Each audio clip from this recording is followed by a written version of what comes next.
Hello everyone and welcome back to Magic at the Movies, the official podcast of As Yet Untitled, where I talk all things movies, TV shows and anything that takes our fancy that week. I'm your host Joe, and joining me as always is my lovely co-host Robert. Hello. Hello. Hello. How are you?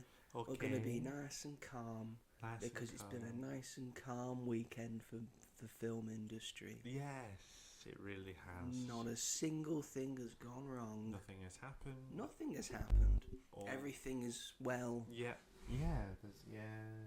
It's just not. It's not. The end of either Hollywood or the film industry as we know it. No. Why would that happen? It's the start of a new chapter.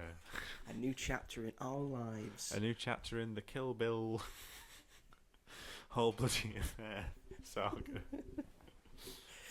That's very true. Very true. So yes, welcome back to Magic at the Movies, folks.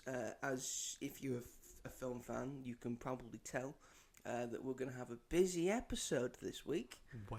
Talking about lots of things. We don't normally talk about film news, but this is something we can't steer away from. So we'll be talking about that in a minute. Also, our main ones, we'll be talking about the film Eternity, we've both watched, and maybe, of course, the big final director's cut of Kill Bill as well that got a theatrical release. Yeah. So yes, that's what. Sorry, the dog wants to move. She's going to be annoying today. In, out, shake it all about. You do the hokey cokey and you turn around. That's what it's all about. Oh, she is doing the thing that I said before. That does she do that? Yeah, she does eat bread. Whoa, hokey cokey. That song's not copyright, is it? I don't think so. They play them at all the children's parties, right? Yeah, let's right. hope so. Does that? I don't know. So yes, those will be our two main films that we discuss this week. But first off, shall we do our regularly recurring segment, or shall we talk about the big thing that happened this? Let's get that out of the way. Actually, let's get the elephant out of the room. Yeah. Let's address it and tell the elephant to fuck off because this room is not big enough for an elephant. That's Despite the fact I love elephants. Lovely. It's because this past week gone and in the weekend there's been a bit of a stir up in terms of the film industry and the people that run the film industry and the people that own the film industry because Warner Brothers, also known as Warner Brothers Discovery, sort of a subsidiary, which is run by the CEO David Zaslav, who is a completely normal person. By all accounts, so very normal. He does normal things all the time. World's most normal bloke. We hate him. We hate him loads. Giving himself, bonuses for having a crap year, which was last year for Warner Brothers. Although they're having a pretty good year this year. This year has been like their best year in like a while, I think. Best year in a long while. But it's which not over. Makes this even more baffling. Yep. But it was coming because for the past few years, since David Zaslav's been put in charge of Warner Brothers, he has been gutting the company to no end to make the stock price higher, to make it seem more sellable, because he just wants to sell the company and then eventually get what he expects he will get. He will still be able to run the studio. This is all his fault. This is all his fault. We might be angry at various other people in studios, but this is his decision, and he has made it, and also the people that have approved this decision, who put him into power in the first place in the studio. So even though we have the right to be annoyed at other companies and things which we will discuss, this is his fault. Very much his fault, yes. So yes, because of that, finally, someone last week put in a bid for the company of Warner Brothers, which includes Warner Brothers Pictures, DC Studios, so that's all of DC stuff, Warner Brothers Television, Warner Brothers Games, HBO, HBO Max, New Line, and TNT Sports. TNT in America hosts the Olympics. That's insane. And Netflix came along and said to shareholders, as well as with stock and also cash, we're going to give you $86 billion for this film studio. Where are you getting that from, Netflix? Yes, considering they're all mostly, because Netflix is chronically in debt all the time, and yet they still apparently make enough money from their streaming service to pump out shit after shit after shit. And then the stuff that's not shit that should be in theatres only gets a limited theatrical one of about a week. Yeah, which we hate. Yeah, everyone hates that fact, and all film fans hate that about Netflix. And the owner of Netflix going on record saying he doesn't believe in the 4-week release, theatrical release. He wants to get rid of that, and he said this afterwards when they sort of acquired Warner Brothers and all of the things that I just mentioned about Warner Brothers. Didn't he say that he I've heard that he genuinely just hates going to the theatre. He hates going to the cinema, yeah. And he said that it's a dying, like it's not consumer friendly going to. There's a real difference between audience and consumer. You know that word consumer? Yes. Versus audience member. Yeah, that's a big. We hate him too. We also hate him. He's a fucking. He just doesn't have a clue. He's a fuckhead. An absolute fuckhead. So yes, the internet, as well as us, went a bit mental at this. Lol. I saw it coming when my sister got very upset when they announced that Netflix was not going to be continuing Friends on their streaming service. It's going to be off the platform by the end of the year, and Big Bang Theory as well, which made me think, I think they're probably just going to buy Warner Brothers then, aren't they? So then they just have them anyway. Yeah. And then they sort of got HBO Max on a side thing, and then things would go over and off gradually. I think that's how it was going to work. So that's probably why they did it. Mm-hmm. And this annoyed me to no end. One, because of the cinematic experience that it would ruin. James Gunn had said for DC, it's not going to affect anything. I'm not going to be replaced by Zack Snyder. Lol. Thank fuck. Can you imagine? Can you imagine that? But the idea of maybe only being able to see DC movies in select cinemas, maybe only on an IMAX screen for about 2 weeks or even maybe a week, terrified me, annoyed me, and filled me with utter hatred. Yeah. And on another side of it, in terms of my wrestling fanship, as I've mentioned to you, Netflix currently has a 15-year deal with the WWE to show Monday Night Raw in the US and globally, and to show everything else that WWE has to offer globally. Mm-hmm. And Warner Brothers, who also owns TNT, and the other big name in wrestling is AEW, whose current television deal is with TNT. Great. Ergo, Warner Brothers. Wonderful. So would that mean that Netflix would have to kill AEW? That did set me right in the head. So everyone's going on about this. Yeah. It's the worst thing to happen in the world. It would probably kill the film industry. But the plot thickens, ladies and gentlemen. Because what happened next, Robert? 2 days later. It was indeed 3 days later. So the fuckers at Paramount. Mm-hmm. So the Ellisons. You all remember Paramount, yes? Yeah, Paramount, the people that put out like a Sonic film once every few years, and have South Park and what else? Transformers, Teenage Mutant Ninja Turtle, Mission Impossible, Nickelodeon, SpongeBob, that sort of stuff. Reach, yeah. Oh, do they have Reach? They got Reach. Oh, they have one of the worst streaming services I've ever seen. It's not a great streaming service. No, it's like someone. It's got stuff in there. Oh yeah, definitely. Like Mission Impossible, great, but someone described it as like rooting through a junk drawer, like trying to get like to what you want. So the Ellisons are I don't know if they're still the richest people in the world, but they are up there. At least Larry Ellison is the richest person in the world. And what's the actual term that they use? That they've taken hostile.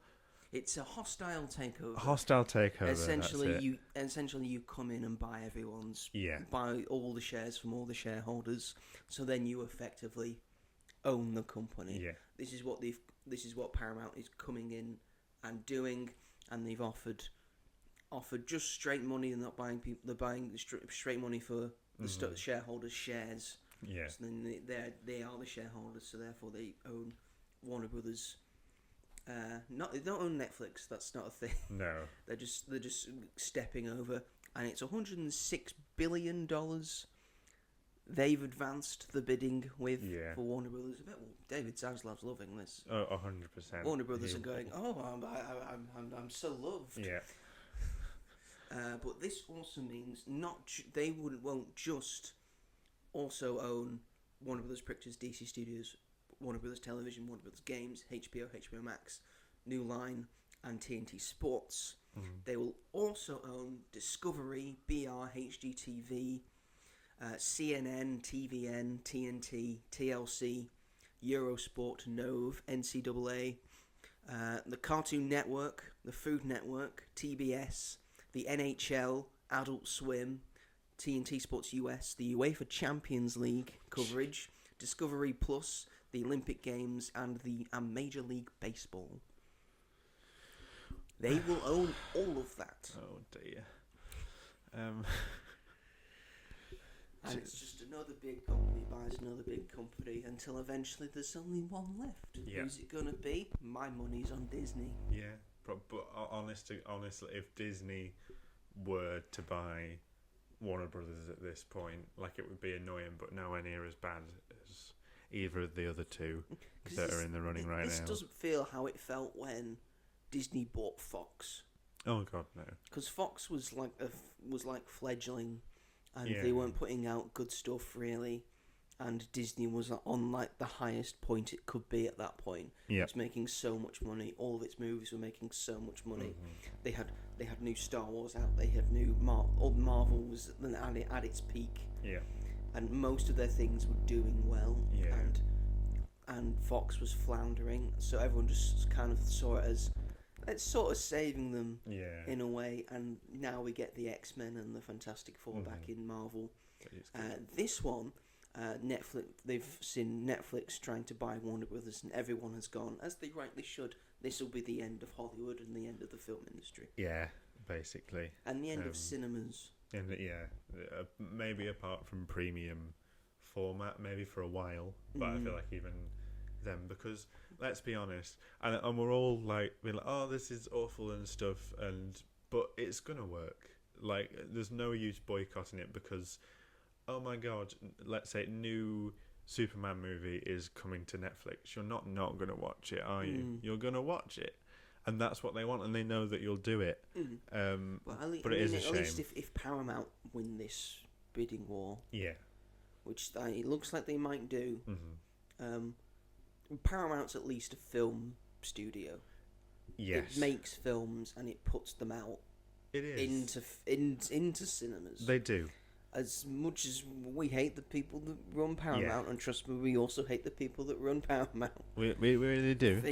We may at least, and they have said we'll be putting out a lot of, Warner Brothers will still be putting out a lot of product into into cinemas. Yeah. And they will be getting theatrical releases. What I worry about is... and maybe Paramount Plus will be a bit less shit. Yeah, just get rid of it. Because, one of the most gutting things that happened to me this year was in January, I forgot to cancel my subscription. Oh, and it charged you again. And it charged me $79.99, and I have used it a good 3 or 4 times this year. Beautiful. Because there is just nothing that I give a shit about. Unless you want to watch Mission Impossible again, or all of the Transformers films. I own Mission Impossible on DVD, so I don't need it, and I don't want to watch Transformers again. I'd watch Transformers 1 again, but that's it. I don't want to watch any of the others. Have you not used to watch new South Park? I watched the first half of it, but then it's just no one's talking about it anymore, and it's just gone like they did a season, and then they were like behind with it, so they had to cut it off and then start a new season, and it's just a bit of a mess. But yeah, I'm just worried about Magamount. This Magamount, because they're best friends with Trump, they're very right wing. I'm worried about content going in that direction. Yeah. Cutting out all diversity, anything that actually represents people who aren't white and heterosexual. Things like Sinners, which was one of Warner Brothers' biggest movies this year, and one of the biggest movies of the year. Isn't it mad that Paramount might be buying Warner Brothers and not the other way around? Yeah. It should be the other way around. Warner Brothers is the bigger name, you would say. It just doesn't make any sense. And then this year they've had a pretty good year.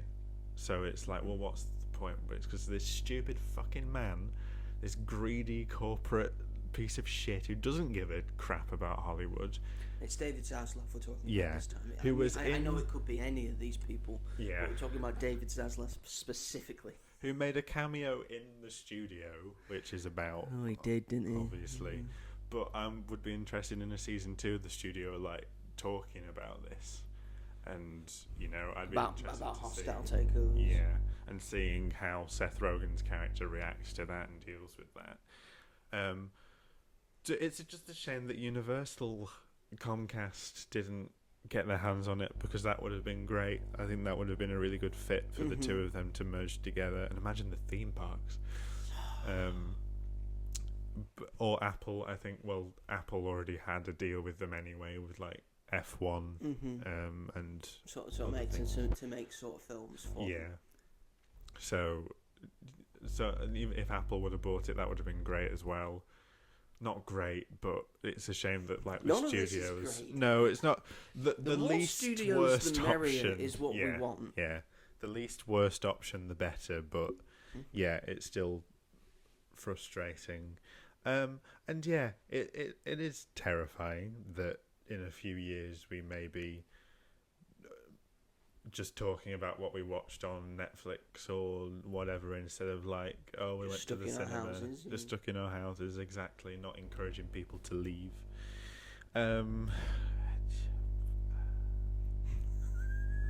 Yeah. Just like what?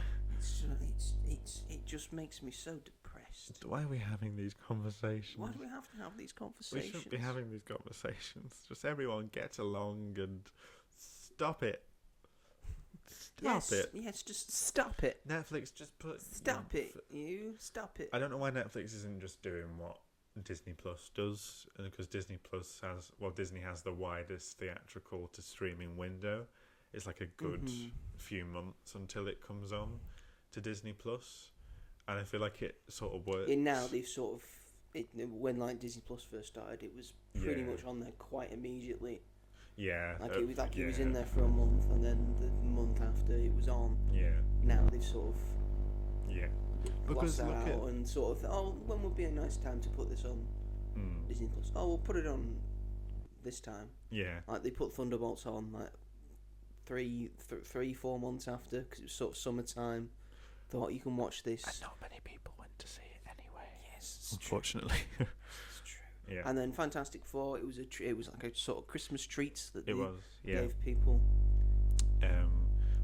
But it just like, you know, Moana 2 with Lilo and Stitch, like they weren't great films, but that's how they did big business. Yeah, maybe and Zootropolis 2 as well, which is heading very much in that direction. I have these like the top 10 somewhere. Yeah, the top grossing movies of 2025. Oh Jesus. So far. I doubt this will change though.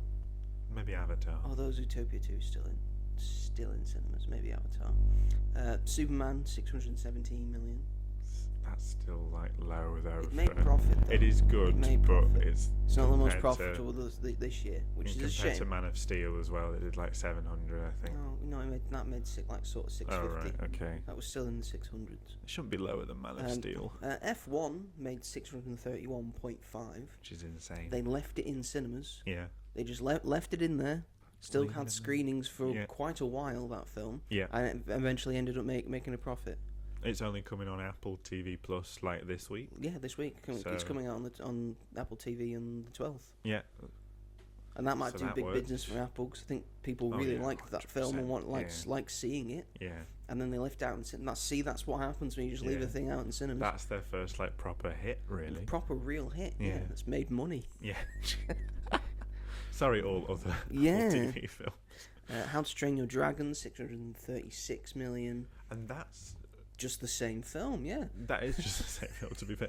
But that's not. I mean, it got put on like digital and things like that, but it's not been on any streaming service yet, No, and not it's as done yet. quite well. So yeah, Demon Slayer, Infinity Castle. People love anime. Yeah. It's seen that made 769 million. Yeah. Jurassic World, 869 million. People love dinosaurs. There you go. Zootopia 2, currently on 916 million. God, it's second That's week. yeah, that's going to reach $1 billion soon. Yeah. That's happened 2 years in a row. Like a Wicked has come out, and then a Disney movie has come out, Yeah. and then made over $1 billion. Yeah.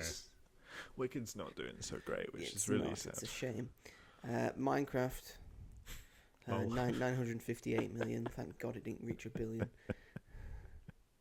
But again, it just shows that people are willing to go out and And go mock and a see thing. stuff. I know, but like there would have been a lot of families too. I guess. Lilo and Stitch, 1.04 billion. People are still willing to go and pay and see. And currently the biggest box office hit of the year is Nizar 2, Yeah. which made $2.2 billion. Yeah. Jeez Not here. Louise, not here. There is something a little bit sketchy about that. I'm not going to lie. With China's box office, that's China like, what for do you you. mean It- 2.2 They billion? just kept it in cinemas for Yeah, China, because China only has like I think the thing in China, they only have 10 foreign films, right. Oh, I see. you know, American English style films Yeah. that they choose every year. So you want to be one of the 10 that they choose. Yeah. Otherwise, it's just, I think, just Chinese movies. It's difficult. Yeah, and Zootropolis, obviously. Because Was the Year of the the Snake biggest one. Year of the did Snake. well. Oh my gosh. Well, yes, that's the state of the industry, and we feel sad. Yes. And disappointed. Yes. I'm not angry anymore. I am just disappointed. I think I'm always going to be angry. I think I'm We'll a very just- angry person normally. We'll just use the new renting thing on Letterboxd and watch A24 films. That comes out tomorrow. It does. When we're recording this. I think on the 10th. I'm very curious to I'm see very curious what to see how it that's works. all yes. about. What's it all about? What's it all about, Alfie? Can't remember what that's from. I remember Cilla Black sang it once. Yes, she did. Is the song just called Alfie? I think it's just called Alfie. It's just sung by Cilla Black. Is it Cilla Black? Is that I think right? it is Cilla Black. Yeah. Oh, lovely. Anyway, now that the big news segment's over, we're going to go into our regularly recurring segment of the show that we normally start every episode with, but we haven't this week. We had to get that off our chest. We had to get it out into the ether, so we don't have to talk about it anymore. Yeah. And our regularly recurring segment, which is... What have you been up to this week? Are you okay, Robert? Yeah, that was like my sadness for the last segment bleeding into this segment. Oh, okay. Because at some point it'll just be, what have you been watching on Netflix this week? That's not true, because what we've been up to this week includes a variety of things that you Of could course do it in the is. past week or the week ahead. Yeah. Whether that's watching a thing, or doing a thing, or Yeah. playing a thing, or That's a good reading a point. thing, or saying a thing, or thinking a thing, Thinking a thing. or making a thing. Making a thing. You could make a thing. I could make a thing. Could make a movie. Lego set. Go make a Lego set. You could make a Lego set. Could make... Have you made a Lego set No. in your life? Yeah. But recently? Not recently. Okay. Well, it's Christmas coming up, so you never know. You never know if you've been treated, you I know. don't have room. Find it. You must always find it. Find the room. Anyway, kick us off, Robert. What have you been up to this past week? I've seen a lot of stuff. Yes, you have seen a lot of stuff. Oh, also, just before I What I've been listening to, which I've really enjoyed, is Sia's Christmas album. Yes, Sia's not a good person, but her Christmas album, Every Day is Christmas, is a favourite of mine, and I think is a genuinely good Christmas album. It's sickly sweet. It's very cheesy, but I love it. There's a song in there called Puppies Are Forever, and it's great. I've been Noted. listening to it non-stop. Very well noted.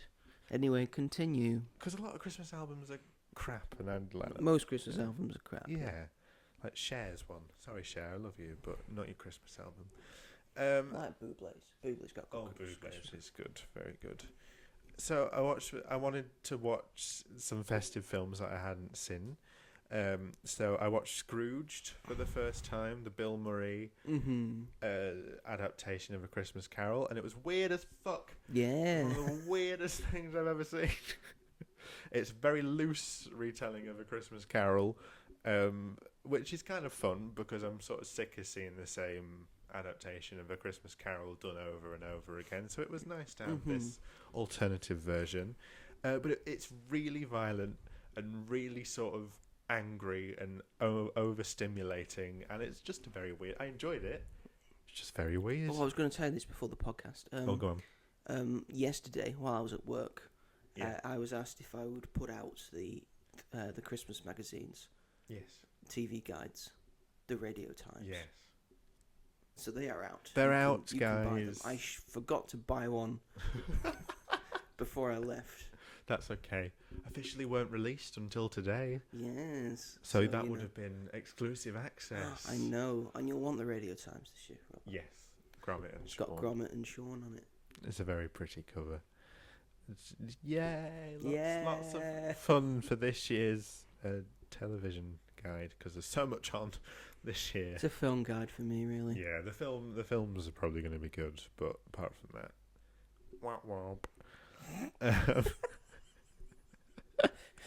It's because how do you match last year? How do you match last We got a new year? Wallace Yeah. and Gromit, and we got the finale of Gavin and Stacey. You can't top that. This year we have the Amandaland Christmas special, which I'm excited for. You would be if you like but- Amandaland and have seen Amandaland. It's being treated as like the biggest program that's on this That's Christmas. Not a good sign. No.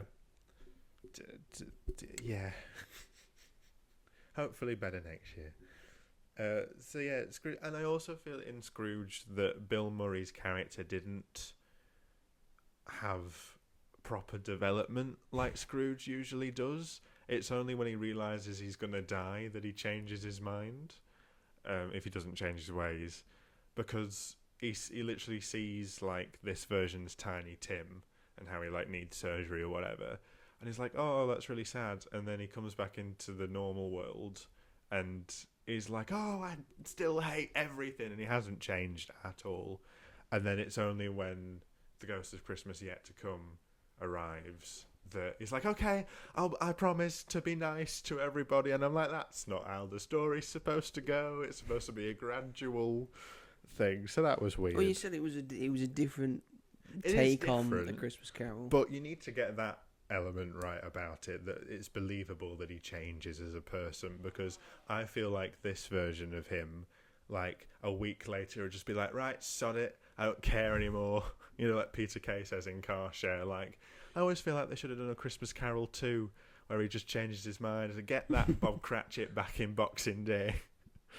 But you know, it was nice to see a classic Christmas film that I hadn't seen before for the first time. I watched Prime Video's new Christmas film, Oh What Fun, which stars Michelle Pfeiffer, Felicity Jones, Chloe Grace Moretz, and the guy from The Holdovers, who was just in Now You See Me 3 as well. That guy, yes. That guy, he's also in it. And it was okay. It's a streaming Christmas film. The plot for this one is Michelle Pfeiffer's character is a mum to a few children, and they always come round for Christmas every year, and she feels that mums don't get the recognition they deserve at Christmas. It's this bloody Santa. Santa. This man takes all the credit. Well, not just that, all the cooking and the the decorations and all that jazz. I don't know about you. My dad does the cooking. My dad does not do the cooking. Your mum does the cooking. Yeah. Or do you go out? No. I don't actually know what we're doing for Christmas dinner this year. Anyway, because you would normally have your. I imagine you normally have your granddad with you. Yeah. Yeah. So I have no idea what we're gonna be doing, but we'll probably be going out. To be fair, I did suggest it, but we have to go out for Christmas this year because me nana's less mobile, so we have to go to theirs. We're gonna go to theirs for the Christmas dinner. Yeah. And I'm just gonna come back here and chillax. Oh, that's nice. My parents might not get as drunk this year. Oh, yeah. Woohoo! They'll save it for Boxing Day when we're having the big main thing with everyone. Hide all the booze. Tip it down the sink. It's Christmas. You can't. There's nowhere else to hide it. That's such a good point. Put it back in the stocking. We're filled with booze. You just have to make sure that I'm not buying alcoholic presents. Of any kind for said parents. Yes. Because I don't want to feel like I'm endorsing it. No extra alcohol for them. No extra alcohol, no new beer glasses or anything. Yeah. And Phoebe, did you hear that? And your brother as well? And his fiance, none of that. I can't speak for my brother. Might get him. That's true. You need to message him and be like, no alcohol. Don't get him alcohol. He's probably bought it already, but don't get him alcohol. Don't do it. So then it is actually really sad what happened. She buys tickets for them all to see this Christmas show on Christmas Eve, and they leave her behind, even though she's the one that's organised it. What? Cunts. Yeah, literally. So she sort of goes off and sort of runs away and spends Christmas by herself. And it's okay. Michelle Pfeiffer is fantastic because she's fantastic in everything. If it weren't for Michelle Pfeiffer, this film would be a lot worse than it actually is. But it isn't great either. It's very bog standard. You know what's really going to happen. You know how it's going to end. But the family was so annoying. They were all so unlike. Apart from Michelle Pfeiffer, the rest of the family is so frustrating because it's like, how are you all this out of touch with the world? You're all stupid people. As a human being. But it had nice Christmas Eve. It was very pretty to look at with all the Christmas decorations and stuff. And it starts out with a sort of a stop motion sequence, but not claymation or anything. It's it was cool. It went through Christmas films, and it was why are Christmas films always about men? And it's what about and it's kind of true. There aren't that many Christmas films about women. But one thing that annoyed me. Let's go through. At Last Christmas has got a woman. It's got, Love Actually. It's got a woman. It's got a woman. Love Actually's half and half. The Holiday's half and half. Half and half. I would say the bigger names are the women in that though. It's more centered around the women. The Holiday. It is more centered around the women. I would say that was a women-centric. Christmas movie. No. The Family Stone, I guess, is again half and half. Diane Keaton and Sarah Jessica Parker are main characters in that film, but again, that's a stretch. There are a lot of male characters in it as well. The Guardians of the Galaxy Holiday Special. Guardians of the Galaxy, Bad Mum's Christmas. A Bad Mom's Christmas. Which is what I was going to say, is that the only thing that annoyed me was that it was acting like it was the first film to discuss mums and their role at Christmas. I was like, no, Bad Mum's Christmas did it first, and I think it did it better. But that's your opinion. That's my opinion. But yeah, it was okay. I just wanted something Christmassy to watch, and then I watched Carry On from last year, which I missed. The Taron Egerton one. Die Hard sort of style film, and I enjoyed it. I had some problems with it. I think you've got to suspend your disbelief at points. When he's I'm very good at that, so. When he's talking to the Jason Bateman in his earpiece, I'm like, is no one else hearing this? He's just talking out loud, just in front of all these people. People talk out loud. People talk out loud all the time. But his dialogue is very suspicious. He's like, "Who are you? What are you doing?" It's like the guy behind him that's working on the scanner isn't like. He's got his back to him. He's facing that way. And normally, when you're not facing someone, it's harder to hear other people. And they're in a busy airport. It's They're Christmas sat Eve. very close to each other. It's Christmas Eve. Again, suspend your fucking disbelief. Not that far. It's not even that hard to understand. They're both facing opposite ways. He's projecting his voice that way. It's harder for him to be able to hear that. And there were people coming through. And he acts It's a very busy suspicious. airport. I think all the staff were just very dumb because he was acting very suspicious throughout the whole film. But I enjoyed it. I think when the tension like amps up a bit, I think it moves on and never looks back after a certain point. I thought that the first 20 minutes or so, it took me a little bit to get into it properly. But You've reminded me of overall, that film. I may watch that film again this year. yeah, it was fun, and I'd say it's more Christmassy than Die Hard is as well. So, and Die Hard is still a Christmas film. Die Hard is Christmassy. I don't care what anyone has said. It is a Christmas film. This last week, saying Yeah. it's not a Christmas film. I say to those people, you're wrong. And when it is does a everybody Christmas watch film. it at Christmas? At Christmas time. If you think that Die Hard is not a Christmas movie, then It's a Wonderful Life is not a Christmas movie. Love Actually is not a Christmas movie. Yeah, that is a good point. And if you want to be even more fucking pedantic, then if a movie is not about the birth of Jesus Christ, then it's not a Christmas movie. What about Santa Claus? Not That Christmas might as well be a movie. Coca-Cola movie. Oh God, no! Oh dear, that's just brought me like Vietnam War flashbacks. Oh God, that advert plays every time in the cinema. It's so. Why would you have that in a cinema? And have you seen the McDonald's one? Like the American McDonald's one? It's just all AI. It's awful.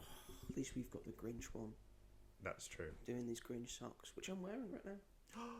I've got some Grinch odd socks on from McDonald's. I've still not opened my cheap, packet yet. cheap plug. Cheap plug. One's Very yellow true. and one is red. Oh, very nice. I'll get into what I've seen at the cinema in a second, but I rewatched Absolutely Fabulous the movie Of course you did. because I finished rewatching the show. So I was like, I remember the film not being very good. I have seen it a couple times before, but I watched it, and it isn't a good film. But I sort of don't care because I enjoy the characters so much, and I love Jennifer Saunders and Joanna Lumley. I just think they're great, and some of it's funny, but some of it's just really, it's that typical when TV shows do a film of. Like British TV shows do a film, like Mrs. Brown's Boys, the movie. This isn't as bad as that. The Nan movie. The Nan movie, which I loved. I saw that on opening day. Which everyone was trying to do that because the In-Betweeners movies Yeah. did so well. Yeah. But they're good movies. Yeah. Agreed. But, the guilty pleasure, I think that film is for me. And in terms of TV shows, before I get into what I saw at the cinema, The War Between the Land and the Sea, the new Doctor Who spin-off, started on Sunday, and the first episode took me a bit to get into. I'd say after about halfway through the first episode, the first half is really slow and the dialogue is really bad, and you can't hear what anyone's saying because there's just constant noise going on. But the second half of the episode, when it actually gets into the meat of the story, when the Sea Devils and the humans interact properly for the first time, it takes off and never looks back. And the second episode is one of the best episodes of Doctor Who media from Russell T Davies's new run, from 2023. I get goosebumps thinking about the second episode, and I think it's because it really takes it seriously. The whole thing is a commentary on how bad the seas are treated and the waste we put into the sea, but it does it in a really powerful way. There's just this one brilliant moment in it. Which, are you going to watch it?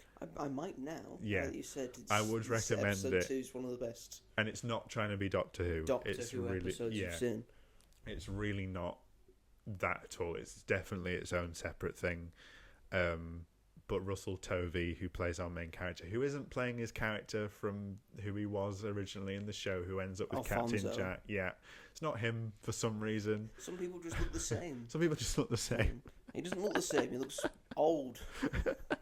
But he's really good as someone who literally just orders the taxis for Unit who gets mixed up into this situation. I feel that's fine because Mark Gatiss has been in Doctor Who so many times. That's a good point. People, so. But it's also Gugu Mbatha-Raw, who people would know from Loki. Mm-hmm. She played Martha's sister in that series, but she is now playing the main Sea Devil character called Salt, who is very cool, and there's a very cool reveal at the end of episode 2 that makes you go, whoa. And it's really, really good. I was really surprised. Like, in watching the first episode, I was like, I can sort of see what people are saying, but then something happens. I was like, then something happens. It's important in shows and movies that something happens. Like, this is cool. And Gemma Redgrave as Kate Stewart has a very big role in it, which I'm very happy about, because obviously she just pops up now and again in Doctor Who. I'm very sorry, Kate Lethbridge Stewart. Played by Gemma Redgrave, and she's wonderful, and I love her very much. So it's nice to see her like get like a proper story, and she gets a bit more development as well. You see her personal life a bit more, which I quite like. So I would recommend it. I'm very excited to see what happens next week, because it ends on a cliffhanger, and I'm very excited. Have you only got the 2 episodes out right now? Yes, they do. But I quite like that it's 2. It's going to be 2 this week, 2 next week, and then the finale is the week after, which I think works. It's only 5 episodes. Only 5 episodes, because Disney Plus only commissioned season 1, and it was a certain amount of episodes. So it was 8 episodes for the first season, and the second season 2 Christmas specials, 3 anniversary specials, and then 5 episodes left over for them to do whatever they wanted with. So they've chosen to do this, and I think it was a good idea, really, to give people sort of a break from it, because people aren't that hot on it at the moment, but still something for fans to sort of enjoy whilst we wait for next year. Instead of extend the 2 seasons. Instead of extend the 2 seasons, I think money came into helped. it as well. It would have. But I'm kind of glad that they've done this. To be fair, I would recommend it. I liked it a lot more than I thought I would. It's something different with the Doctor Who universe, like definitely. Getting, Torchwood and all that. I think a lot of it is also not a courtroom drama, but it's very similar to that, because a lot of the scenes take place in like the government sort of office, but how they do it is really well done. So there was that, and then the cinema. Yes, the cinema. The cinema, the film that I have seen that Joe hasn't seen, and I don't blame him for not seeing it. Five Nights at Freddy's 2. Thank God I avoided that one. Which did very well this weekend. But I think it's going to have a big drop off. It probably will, but the fact that it made this much in its first weekend is pretty insane. But it made less than it did make less than the original, and so the it should budget for these is quite low. Yes, it is. Which is I think a quite an impressive feat, considering how they get the monsters and the animatronics. Yeah. To look, and they look great. They and do. for the budget that these films have, I think that's a tremendous definitely effort on their part. They do look really good. That's the best part about it. So I quite enjoyed the first film. I'm gonna put my hands up. I gave it like a 6 out of 10, but it was like a fun, I also enjoyed gave it 6 out of 10. It wasn't like anything special, but I just remember having a fun time watching it. Didn't spend 5 nights there. That's very true. And they don't spend 5 nights in this one either. What's the fucking point of calling it Five Nights at Freddy's then, if you're not at least going to spend 5 nights at Freddy's? I don't know. It's just the name. What do names mean then? If we're not going to go by... What's the point of a name? People don't care. Might as well just call it Freddy's. So yeah, I quite enjoyed the first one. The first scene was going to be called One Night at Freddy's. 1 night at Freddy's. 2 nights at Freddy's. That would have worked. And the final 5th climactic one, 5 nights at Freddy's. Gonna spend all 5 nights here. This sequel is not. I don't want to say as good as the first. Not worse than the first. Not as fun. Not as well. I still enjoyed it to a degree. This was the weird thing. It was like some of it was just it's so ridiculous, it's so stupid, but I think there's something about that which just made me enjoy it a little bit. I was actually quite interested to see what happens, just for the primary fact that it is just all really silly and doesn't really make much sense. Like, the main child in it is like obsessed with the animatronics, and she calls them her friends, and I'm like, get this child fucking section. Yeah, from her origin, she's from the original film. She's from the original film, but I'm like, why would she want to go back to the place where she almost died? The whole plot is that there was another Freddy Fazbear's pizza place, like the original pizza place, and that started, that wasn't like, a part of, a chain of restaurants. Yeah. And something happened there years ago, and it sort of circled back around. Something's happened, and things start happening again, and the child finds this toy. Something happened, and now something's happening again, and things just keep happening. There's like a new villain who is from the games.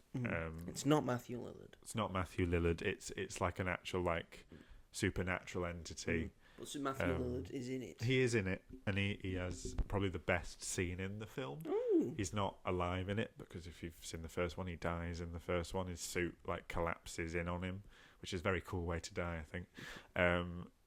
But he's in sort of like a dream sequence, sort of. But it was the best scene in the film because they were doing something different instead of just full out doing it's the same as the first one, basically, just with added lore and a few new characters and whatnot. And it's whatever.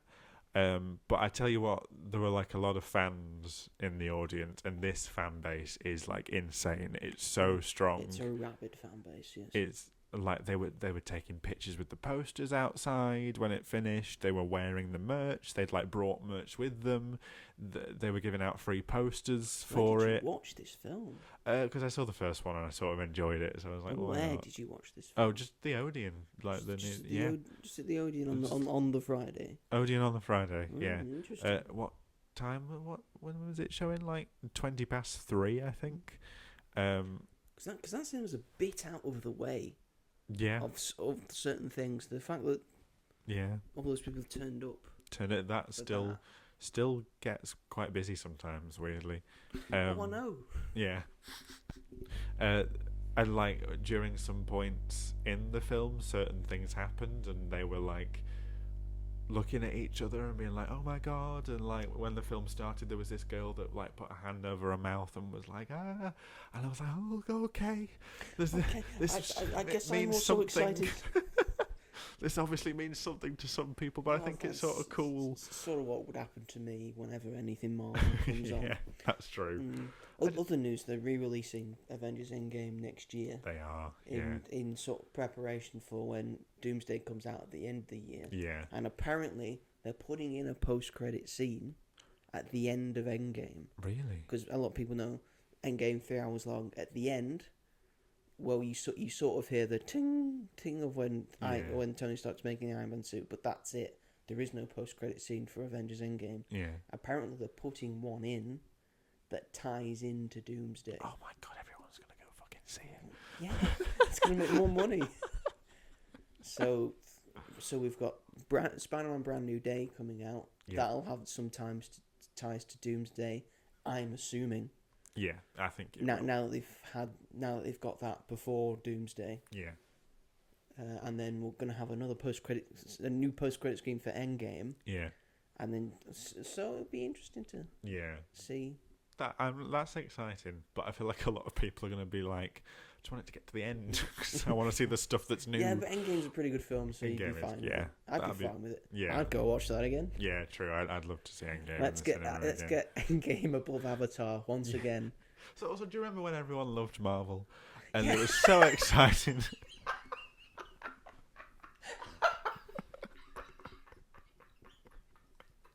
That film was the peak of like when everyone was so excited, and now everyone doesn't give a shit.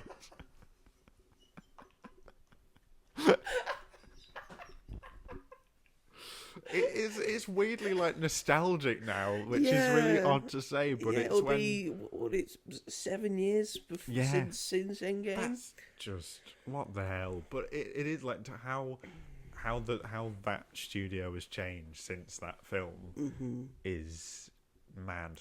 And I don't blame Disney Plus. oh yeah, of course. Like they had some great TV shows, but they had some that were pretty dire and really just messed up. Well, they had to do that to learn their lesson.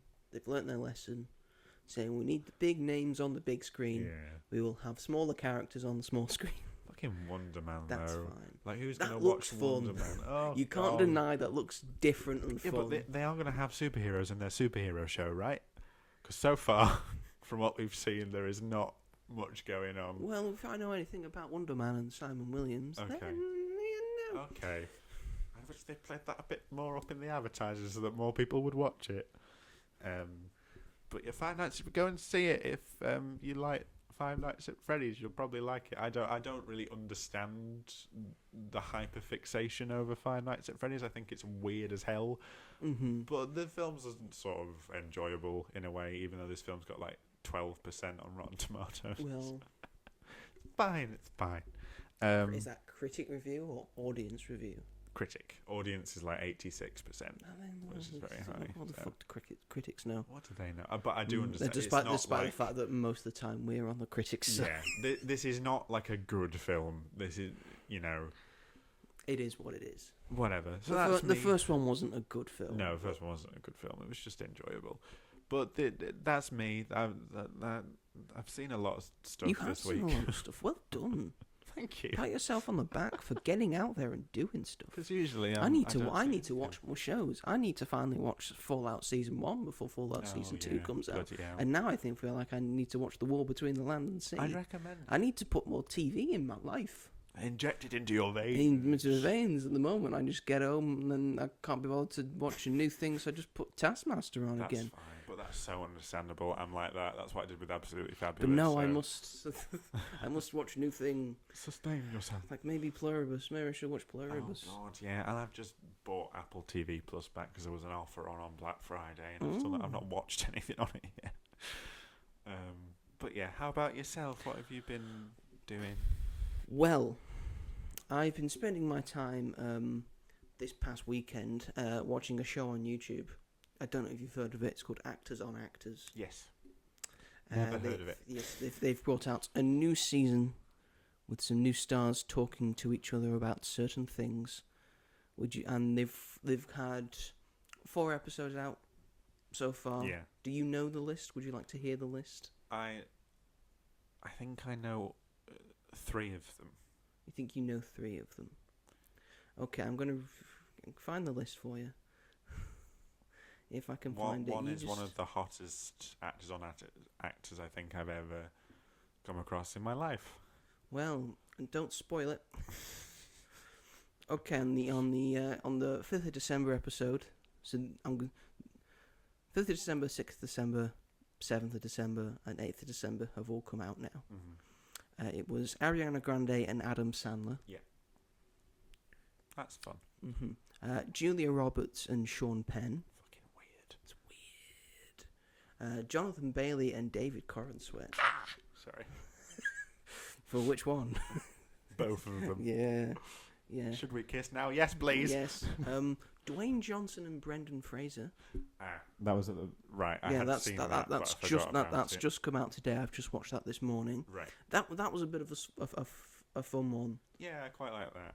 That's that was a bit of a good one, and the two have known each other for a while. Right. And he got his Rock got his start in the Mummy Returns and the Scorpion King. So, and then they've both had to deal with like pain and stuff and all of that, and then finally being taken as a serious actor and all that. And the ones we've got coming up tomorrow, we've got Gwyneth Paltrow and Jacob Elordi.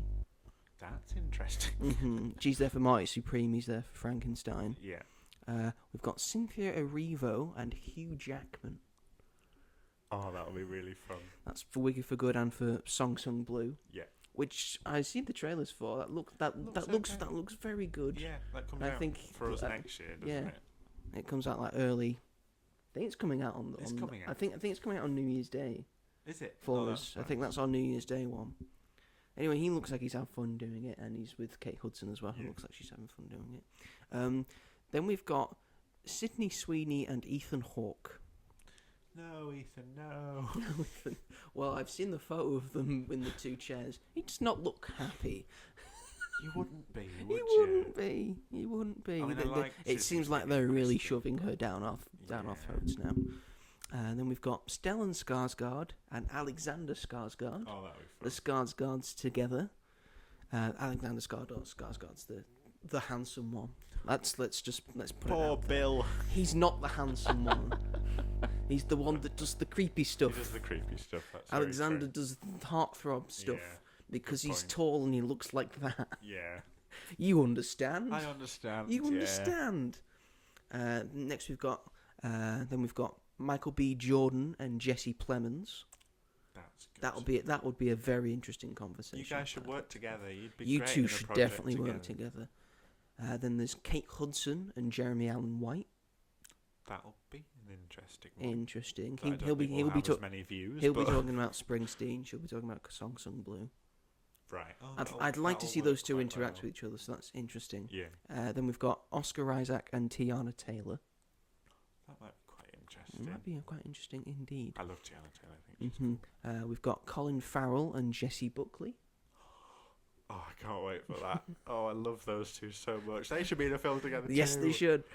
And the final one, the finale, as it were, is Jennifer Lawrence and Leonardo DiCaprio. That'll be really good. But they That'll know get each other they quite know well. they were in Don't Look Up. Yeah. Together. That so might be fun. they've done films before. She's there for Dime, I Love It. He's there for One Battle After Another. So at the moment, I've watched 3 of the 4. I haven't yet watched Julia Roberts and Sean Penn. Don't bother. I might, I like Have Julia. Have you seen the clip? I like Julia. No, I've seen that clip. Yeah. Yes. I just think Sean Penn's such a fucking weirdo. It's weird. It's very weird. Creepy. But Ariana Grande and Adam Sandler, they've known each other Yeah. for a while and supported each other. And Adam Sandler's very just loves her. Yeah. And he's also sweet. coughing a lot. And Ariana's like, I've got some lozenges. If you got lozenges. And she seems to be, like for this one, like she was previously an Actors on Actors, just seems like a student of the game. Yeah. As they say. So she's a big fan, very humble, big fan of the films. Mm-hmm. She gets very flustered when she gets compliments and all that. Does. And Jonathan Bailey and David Corenswet, that's a very fun and interesting conversation that they have. Just both big film fans just want to talk about each other's like successes and stuff. It's like, you're great in that, like you're great in that, bro.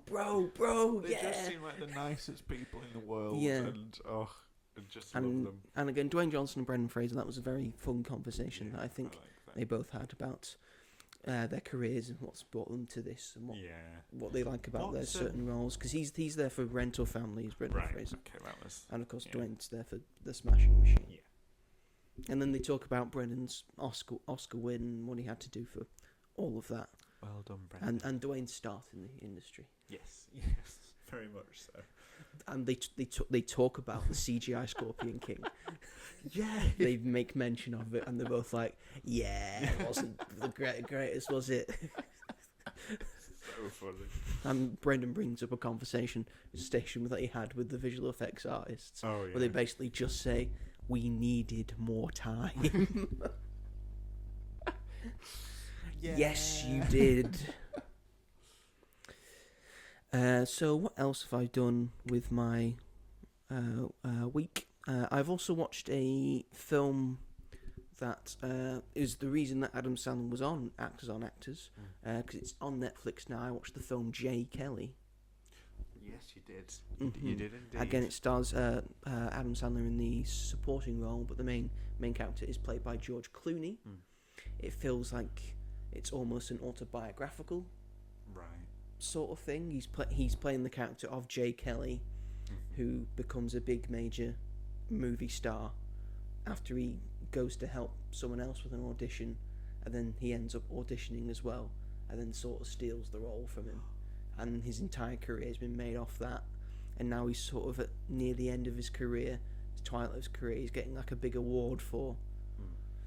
It's sort of a lifetime achievement award, and then now he's going through his sort of life and thinking back to it and the things he could have done different. Right. He should have seen his kids more, and sort of reflecting on his life and if this was worth it. Mm-hmm.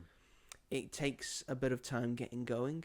Right. At the start, it's a little bit boring at the start, but the second hour, oh boy, is that really good. And George Clooney is exceptional in it. It's probably one of his best performances I've ever seen him in. Maybe because it's so close to home for him. Right. Because this is sort of in the era that he is in, of him just receiving accolades and lifetime achievement awards, which he has already received. He got the Cecil DeMille Award at the Golden Globes like a few years ago. Well done, Clooney boy. I believe Helen Mirren's getting that this year. Oh, that's nice. I believe it's Helen Mirren. And Adam Sandler's there. He's like been there for years. He's sort of his ride or die sort of guy that sorts everything out. For him, and they have a great chemistry and relationship together. And the end of the movie had me welling up because you can see the full-on emotion in both of their faces and what's happening because they're at the award show, right? And then he's being shown all the greatest bits from all of his greatest movies, and it's not Jay Kelly's greatest hits from his greatest movies; it's George Clooney's. Oh, I see. And Adam Sandler in Actors on Actors said that we didn't know that was happening. George didn't know that was happening. The director just put on George's greatest hits. Oh, wow. And that was quite a heart-wrenching thing because he's been in so many great things. Was Batman on there? Batman was not on there. I think he specifically requested Batman not to be on there. Can you imagine just like the nipples pop up for a second? Whoa. I have full respect for George Clooney as Batman because that was my first experience of Batman. Very true. And I still like Batman. Yeah. It's not his fault. Not his fault entirely. But yeah, I think it's just a very exceptional film about what it means to be an actor and what it takes out of you, what it takes from you, but also what it gives you. Right. And what you do with that, and there's a scene near the start where it's sort of a flashback of him performing in a theatre and doing all like sort of auditions and training and stuff. Yeah, and they sort of bring up the idea of it's difficult. You shouldn't want to try and act twice, once when you're performing and second when you're playing yourself. Right. You don't want to do that. Right. Okay. And it sort of feels as if Jay Kelly is doing that. He's sort of playing the character of Jay Kelly, then having to perform as well as an actor. And he never seems to be himself. Yeah. No one ever sees that. And Adam Sandler's great in it. George Clooney's great in it. It's also got quite an all-star cast. Yeah. As well. There's some cameos in there that you'll think, oh, that person. Oh shit! It's that person. Awesome. Awesome. Love that. Awesome. Love that. And yeah, I couldn't recommend it enough. I think it's a very good film. Right. Yes, it does look. That deserves more recognition. Good. It's on my radar. It's on Netflix now. It's on Netflix now. I would have probably seen it by now if I hadn't seen Kill Bill yesterday. But yes. Another film I also want to see on Netflix, which I think has just been put on Netflix, is Train Dreams. Yes, yeah. So I will probably try and watch that tonight. It's the one that's got Joel Edgerton in it. It's getting a lot of attention. It's getting a lot of award attention. That played in the cinema at the place where we saw Springsteen. Why did we see that instead? I don't know. It played I want to say about a month ago now. It was there. I don't know why. They didn't advertise it at all. Wake Up Dead Man's getting more advertising, and even that's not getting full advertising. And that's on Netflix this Friday. I think I might try and see it on Thursday because I really want to see it on the big screen and be cozy with it. Because have you not yet? No, sorry, I haven't had the time. I thought to watch I was Wake Up Dead Man. Yeah, I was going to, but then something else came up, so I couldn't. Is it still playing? Yes, it's playing right up until the day before it. Okay, comes good. Out, so. Try and see it. I will. I will try to. Try and see it. And then the other thing I have done with my week, I've decided all of these games, video games that I'm playing that I've not finished yet, let's just dump another one on. I thought you were going to say, let's get them done. No, that's fine. I'm trying. That's okay. Gears of War is nearly done. Gears of War is nearly done. But I've also bought and started playing. I've played like the first hour, or sort of the first episode of a video game called Dispatch. I don't know if you've heard of Dispatch. It's a game from a while ago, but it's now suddenly been given traction. This year, people are just constantly raving about it. I thought, I'll get him what the fuss is all about. And it's sort of, if you remember, if you've played any Telltale games, it's sort of that. It's a sort of more of a cinematic experience. There's some button clicking that you sort of have to do, and then there's also a core mechanic that you use as well. This Dispatch is essentially centered around a guy who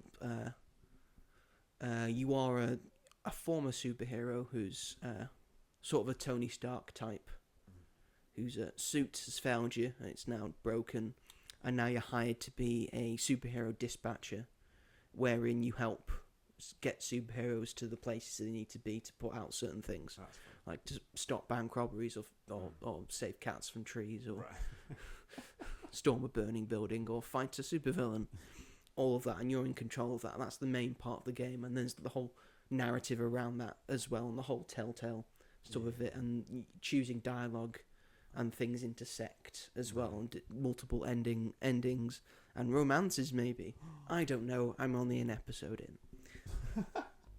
That's fine. That's a very fun idea. But when you're setting you up at the start, it does say, "Do you want us to blur out the nudity?" No. So that okay. That's so it is an adult game, but it's quite funny. It's got a good humour to it.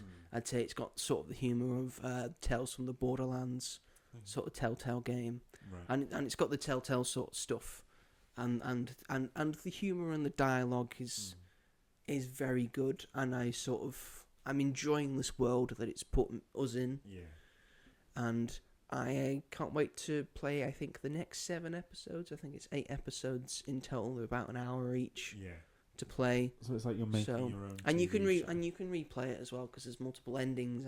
Apparently, because there's multiple ways to go with all your dialogue choices and all of that. So it's like you're making your own TV show essentially. In a way, yeah. Like being part of it. And that's kind of fun to do. Yeah, that is fun. Very, and the mechanics that they use are very good and very enjoyable. Yeah. So, I think it might be on sale now. Don't quote me on it though. But it's not the most expensive game in the world. It's like 25 to 30 quid, I think. So for video games and for these days, that's a very cheap video game. For something that you can also play again and get a different experience. Again and again and again, yeah. That's cool. fun. So that's pretty much what I've done with my week, besides the 2 things that we are about to talk about. Which one do you want to start with? Should we start with Eternity? Shall we start with Eternity? Let's start with Eternity. Let's start with Eternity. I've got a lot to say about. You've got a lot.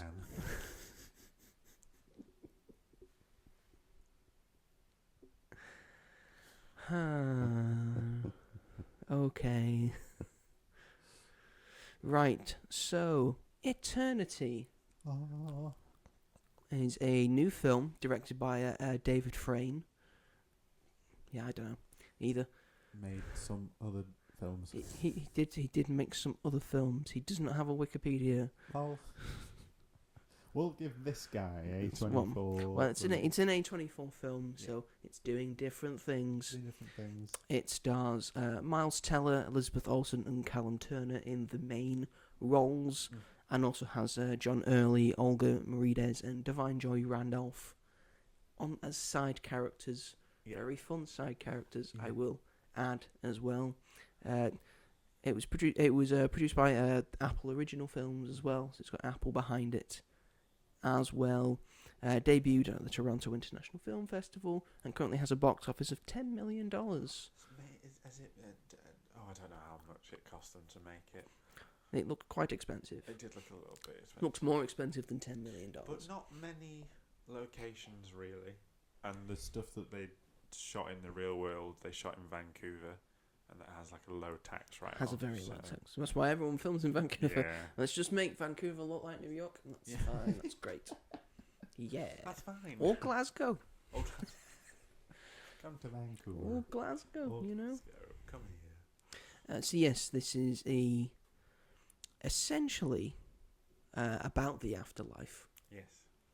And a woman has died, played by Elizabeth Olsen. Yeah. And before her husband died, eating a pretzel. Yes. She died of cancer, so, you know. Very different. So the man, the husband, who played by Miles Teller, he dies unexpectedly. Yeah. And then is given the rules of what the afterlife is. It's essentially a train station Yeah. Basically. and hotel Yeah. where you have to decide which eternity you want to spend your life with. It's kind of what I imagine the afterlife is like. Yeah. I imagine the afterlife is sort of a hotel room Yeah. where where everyone gets their own personal heaven. Mm-hmm. So you go into your room and that's your heaven. Yeah. And all that.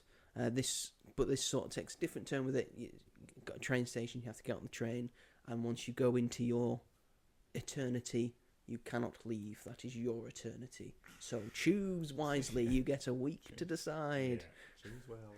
And as Miles Teller's week's about to be up, his wife suddenly dies. Well, not suddenly, she dies of cancer. And comes to join him. But little do they know that her previous love, her first husband who died in the Korean War, Yeah. it's an important war, Still counts. still counts as a war, was waiting for her by working in the sort of, because people can just work in the area Yeah. if they don't want to choose an eternity. And he had waited for 67 years 67 years. for her, and now she must decide who she wants to spend eternity with. Her Dun, first dun, dun. love and Yeah. first husband, or the man she spent 65 years with. Yeah. Oh boy, Who's she gonna choose? that's the question. You'll find out after the break. After these messages. Want a cigarette? Yeah, go. Gonna have a camera away from. Same thing. ASMR. Oh, this episode is sponsored. Since in Aldi own So, camera away from. I haven't got the good stuff today. you snob. Yeah. So most Aldi stuffs, I would say, either on par or better than Yeah. the it's regular not- stuff. I'd it's say. not bad. Caramel wafers, no. You have to get Oh really? proper Tunnocks to get Tunnocks ones. proper ones. They're not the same. Oh yeah, they've not got the same density to them. I could tell that in the way you crunched. And the chocolate's not as good. Oh well. Anyway, what did you think of this film, Robert? I fucking loved it. Just gonna say it right off the bat. I loved how funny it was. I wasn't expecting it to be as humorous as it was. Yes, it's a lot funnier than you expect. Yeah. And I think a lot of that humour comes from Divine Joy Randall's character and Let's take a moment to talk about Divine Joy Randolph. Oscar winner for Best Supporting Actress from The Holdovers. such a great. This is sort of her next big thing that she's done. Yeah. She's incredible in this. She is so fun Oh my god. and whimsical. Her line delivery is just so excellent, and she has sort of an almost realism Yeah. to her 100%. and to her character. Yeah. She just feels the most real. I wanted in a her sense. to be my new best friend. Yes. I was like, I want to go to the afterlife just so that Just so I can Divine meet Joy her. Randolph can be my AC. What if she's not your AC? You should just have to say your Then AC it'll will be like, with you in a my moment. eternity will be with this AC as their best friend. What world do I go into to do that? Or I could just stay there and get a job as an AC. But she was my favourite part about it, and the actor that she does a lot of her scenes with. I can't John remember. his Early, I name. believe it is. Yeah, They were just great. He's from 30 Rock. Oh, okay. They were like my favourite thing about it, just because I thought they were going to have like really minor roles, but they are in the film as much They're in as the the film main a lot, characters, and they're really good in it. and they make a difference, I think, as well. But I also, of course, do love the main three. They're all excellent in it. They did really well, and I loved. Obviously, the film starts out kind of spoilers if you haven't seen it, but with the couple when they're older, Miles Teller and Elizabeth Olsen, and then when you go into eternity, you appear as yourself when you were your most happiest. That's an interesting and fun thing. Which So apparently most people are most boys are there when they're 10. Not all the teenagers. Not teenagers. It's very odd. Which is a really fun thing. Yeah, it's a fun and thing. is important to the story as well. Yes, eventually. Yeah. It's a very cool thing. Sort of sad, but also really cool. And I just thought it did a really great job on balancing how complicated the situation was and not having it like have an obvious answer and sort of like a trial and error process of how to process it. And I don't think there is really a correct way to process the situation that Elizabeth Olsen's character is in, like choosing between these two people. First love, who she never got to have a full life with, who she probably would have if he would have stayed alive, versus the man she did end up with in the end, 65 years. And you could understand the situation that she was in. I think there were, at times it was like, come on, like you've got kids with this guy, like does that mean nothing at this point? But 65 goddamn years. 65 goddamn years. But I think the point of eternity is you get to choose where you want to spend the rest. Like you've had that sort of life. But you also felt really sorry for both guys during it. Like you could see where like everyone was coming from, and I liked that it sort of villainized them both equally at points as well. I thought that was really great, that you were never sort of on either side. You just were like, what, you didn't really know what was going to happen, like what she was going to choose until the end. But I think they set that up really well. And I think the whole world in general is, if you think about it too much, then a lot of questions pop up. But I love thinking about it too much. I want to talk about how this world works for ages. I could talk about it all day. Yeah, but actually being in the world it was really cool and a really nice way to look at the afterlife. Like if you like The Good Place and things like that, I feel like you'll like this because it's a very similar way in how it works, but it doesn't rip it off really either. It's its own thing. But please go ahead, talk about the world because. So the whole world, it's a big train station. There's also hotels, so those people who are deciding what eternity they want, they've got that week to spend in that hotel room. Yeah. But if you, after a week and you still not decided, you sort of have to just stay there in the lower basement. Hummus. You've got hummus. Give it hummus. If you like hummus, you're set. And the people that work there, they all live in the basement. They've got a sort of kitchen area. Single bed. Look how comfy that looks. Got a weird smell.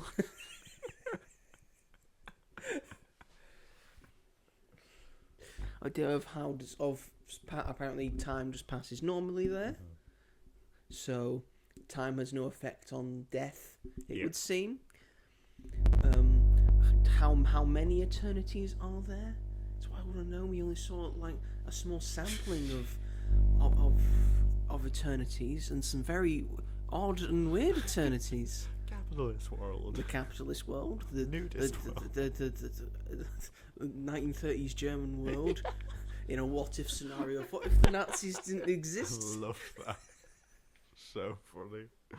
Oh my god! And there's a beach world that everyone just wants to be on because it's very busy, that world. Very busy beach. There were some worlds that were discontinued because no one wanted to use them. There's some worlds that were sold out. There was a man-free world that was sold out, and they were getting a second thing You've seen for your it. last man. That was a good joke. A lot of them were like good jokes and stuff.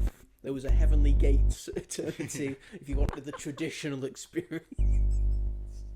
The guy who ran that booth, he sounded like Michael Jackson. I don't know what that says. And it's sort of like as if you go to a job hunting thing, and there's just stands and stalls up, and you've just got sort of con men and women trying to like force you to go into this. So you want to get into this eternity, you know what I'm saying? Space World. You want to be in Star Trek? Yeah, there you go. It just fascinates me endlessly. Yeah, and the endless. Just thinking about this universe and this world, and this is what the afterlife is. An idea that it doesn't matter if you've done a good thing or a bad thing. If you've been good with your life or bad with your life, you'll get the same, which feels a bit wrong and odd. Yeah. And maybe you should have addressed that. Yeah, that's a good point. I feel like that's a whole other film on its own, though. I think. Yes. But like maybe if they're a bad person, they choose the wrong eternity, and then they get annoyed with it and bored, and then try and escape, and they end up in the void. That was terrifying. That's a terrifying idea, which they don't show. No, they don't. I do think that was one. Like I gave it a 9 out of 10 because I loved it, but I think one of the things that was like I couldn't actually think of anything worse than having to spend eternity just in one place. It's got to have a lot of shit to do. Yeah, 100%. Like the guy that you see trying to. Because if you're an old soul, if you're older, that makes sense. You're rested, peaceful. You're fine, you're peaceful. That makes sense. Basically, retirement essentially. You spend it in a beautiful. You would just want to spend it in a nice, beautiful place where you can sort of do things, but you can just have a chillax, and that's fine. If you're, say, our age, you want to be going out doing shit, so maybe let's not die yet. That was the thing my friend asked me. He said, like, "Oh, what would you choose?" And I was like, that's the big question. What would you choose? I was like, what would be your eternity? The idea of it like freaks me out because I'm like, no, but like not just that though. Like I don't just want to do that. Okay, we'll do this now. Let's do it now. You're dead. You've come from that train. You've just woken up. Oh, I must be dead. When was my happiest moment? What will I look like? Right now. Right here, right there. Right here, or right now. Yeah. I think I am 11 years old. Okay. Yeah. Well, I might be. Well, I might be 18. It might be when I've just watched Endgame. A good point. Yeah. I think that might have been my happiest moment. Post Endgame Joe. Yeah. Post Endgame or mid Endgame. Mid Endgame Joe. Joe, that's fine. That's fine. That's all rosy and dandy. Yeah. So we've just gone off. People keep telling us our AC will be with us shortly. Yeah. I'm waiting around we wait for a bit. And then we have the whole rigmarole of all the death thing and choosing your eternity. We've got a week to decide. We do. What eternity are you choosing? You don't have to pick any of the eternities that we've seen in the film. You just pick an eternity that you think of. I'd want to be. What would you like your eternity to be? Ideally, for me, it'd be like being in the world of Harry Potter and being like a wizard or something. You want to be a wizard, okay. But like, does it give you powers? Because I don't want to be in it if I'm not a wizard. What do they call the people that are muggles or squibs? Squibs. You'd be a squib. I could be a squib, but then I'd just be jealous of everybody using magic all the time. But like something like that, I feel like that's if you went into the space eternity, do you then automatically know how to control how to fly the spaceship? Yeah, that's it. many questions. Many questions. So yeah, maybe so. Or like. No, I was gonna say like a cozy, like somewhere like in the Lake District, but it depends like where it is. Like, there's it like what is there to do, and is that just it forever? Like, what happens if you get bored? they've only got the memory stand to go to, which is a cool idea, but like after a while, you're not going to want to keep going back to it. So something like that, I guess, either Harry Potter or Lake District. What about you? Wow, that's a big base. Well, the idea of if you go to a Harry Potter world, does it make you a wizard and can you do wizard things? Maybe a superhero eternity where I'm just a superhero. That'd be cool. Because I think that gives you something to do. Definitely gives you a mission. To do. Yeah, if I was I would want to work at the Ministry of Magic or something if I was a wizard. I wouldn't want to be at Hogwarts. If you want to do that, then you might as well just stay at the place and help people get to their eternities. Yeah, but I don't have a wand. It's the same thing, though. I don't have a wand. I want to be a wizard. Most people in the Ministry of Magic don't use the fucking wands. But I want to be like an aura. I mean, like a police officer, but for the wizard. You want to be a pig, do you? I want to be a pig, but for the wizarding world. A wizarding pig. A hog. Eventually, the boy who lived will come round. You'll be told to hunt him down. Or a teacher. But not a defence against the dark arts teacher, because that never ends well for any of them. Studies. Not fucking muggles, like charms but you know or something. so many things about muggle studies. And but that's a big thing, because they have to teach you maths and English. Yeah, but you don't use your wand in muggle studies. You don't know. Charms. You want to do charms? Yeah. You want to kick Flitwick out? Well, if he's not there. He will be there. He's always there. I'll be his TA. Here on Work Experience, we've got Professor Hall. Appearing on the Professor Hall. Hi, everybody. I'm Professor Hall. I know it's very different because he's short and I'm tall. It's very it's the dichotomy. It's like the film Twins. That's what I want my eternity to have, a twin situation with Professor Flitwick. They should have done that the sequel to Twins, Triplets, with Eddie Murphy. That would be good. They still can. Still can. But so a Harry Potter and superheroes, is that what we're going for? Think so, if we're given the powers. But what would we go for if we didn't? It didn't alter who we were. Like, that's really difficult. It is, yeah. I'd need to speak to the people running the place and find out what you do. Around, like, what happens. That's why they're there. Able to like do stuff. Yeah, they're like, no, you're just here forever. I'm like, oh god, okay. That's probably why no one's going to the pearly gates one. No. Like, what's what in there? Happens after? Am I wearing I'm just wearing a robe, a white robe, and then I'm just perching just around in clouds. And that's it. They're doing clouds. Maybe like a dream job or something. A job that maybe like an actor or something, maybe, or something a you wrestling couldn't have in one. that. I Or just a get to wrestling wrestle one. for the rest of my days, entertain people. But that'd be okay, right? That'd be okay. Wrestling world. As long as I get to wrestle different people. Yeah, good point. Yeah, maybe something like that. That's a fun idea. Like all the wrestlers that have been and gone, I can wrestle Hulk Hogan. And just keep kicking him in the dick. Shit. It's a good idea. Beat the shit out of Hulk Hogan world. Yes, please. Can I bring that up? I can spend eternity there. That's fine. That's great. That's by me. Okay, back to how you overall feel about the film.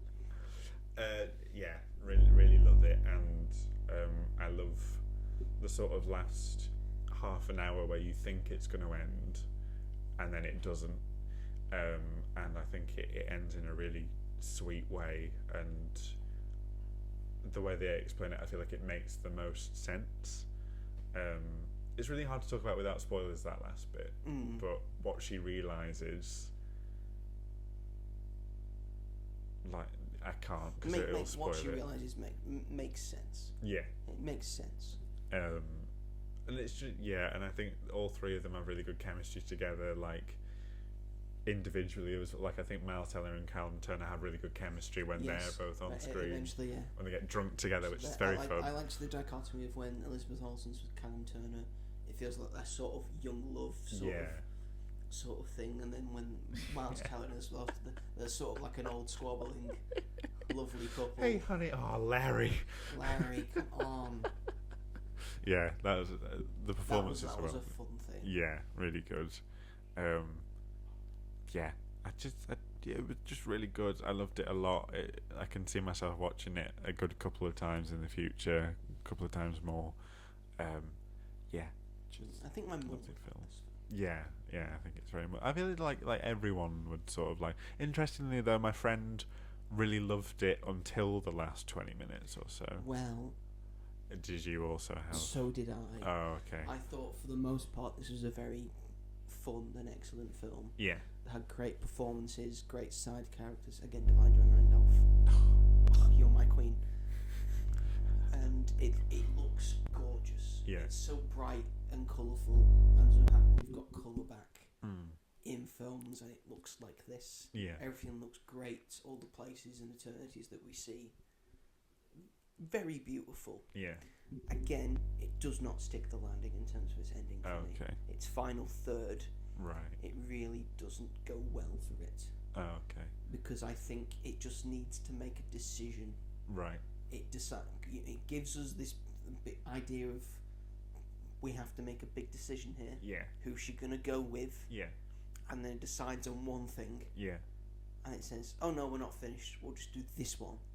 Right. And then it goes, "Oh no, we're not finished. We'll do this one." Okay. It doesn't decide on any, and decides to do all three. Right. Just sort of not as well. Okay. And then it just sort of, and at that point where she's made the first decision, I think she should have sort of ended it there, or maybe left us with just one more thing. Okay. But then it sort of meanders on, Right. try and get to all of them, and then Okay. it just sort of, the length of it, you start feeling the length of it, Right. and then it Okay. starts feeling very long, Right. and then very convoluted, which is a shame to see. All the stuff in that is good. Yeah. I just do not think it's necessary for the film, and I think it lets the film down Okay. to no end. I could see. But for the most part, Yeah. this is a very enjoyable film. I could see why you would feel that way. I personally disagree. I quite like. I think I sort of agree with the bit, like the first sort of what she chooses. I feel like that's not really necessary, but I think the second thing that she chooses, I think, is necessary to the story and what it's been saying, and then what she realizes in that world. This is just how I felt about it watching it, because you sort of don't realize that. You think, oh, happy, right, that's great, and you think it's going to end, but then what they probably should have done is she chooses the second thing first, yeah, and then they do the third thing second. yeah, and that then would there's have made not it more. Yeah, I think understand I that. think that would have helped with pacing. Yeah, because you knew it wasn't gonna happen in is her first choice. It's like, this isn't how it ends, is it? Because this isn't. She's not gonna choose this. She's obviously not happy. But I just really liked her having that epiphany that, you know, this was great, but what if it ended up not being great in the end? And I liked that. Yeah, I just thought that was a very good moment for the film. But I can understand, like, with it's basically three endings, that it does get like, okay, right, we got there. Right, there we go. Yeah, that's fair enough. That's how it felt to me. And obviously a lot of people feel the same as well, because my friend had the And it's just the similar idea of the reaction. whole film's built around making a choice. Yeah, and she And then it doesn't. decides to make no choice at all. Yeah. It just does all of them. Yeah, that's fair enough. And if you're going to do that, you got to commit to one. I see your point. Yeah. But overall, Yeah. really Good enjoyed this film. film. And I'd say well, check it out. yeah, check it out. It's lovely. It's a lovely film. Lovely film. I think most people will have a surprisingly good time Yeah. with this. Before we move on, I've got it up on Letterboxd here. Our favourite. It currently has 113,000 watches, That's not bad. so pretty good. But it's got an average of 3.8 stars. That's Also good to very see. good. You said it was an utterly blissful experience. Yeah. And we've got some reviews here. This is a 4-star review. Where is Luca Guadagnino? He would have had those boys kissing each other in the first 20 minutes. This was literally Challengers, wasn't it, in a way? Yeah. we got a 4.5-star review. This movie is the cure to the great muted colour grading crisis of cinema. Very true. It was very colourful. It was very well done. A 3.5-star review. Hell for people who can't even pick a restaurant. Yeah.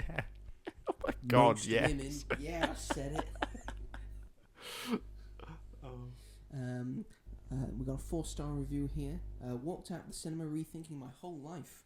A lot of people say it's like The Good Place, one of my favourite series ever. This also reminds me of another film that I'm Hitayang Langit 2018. Okay. Enjoyed the set production too. Yeah.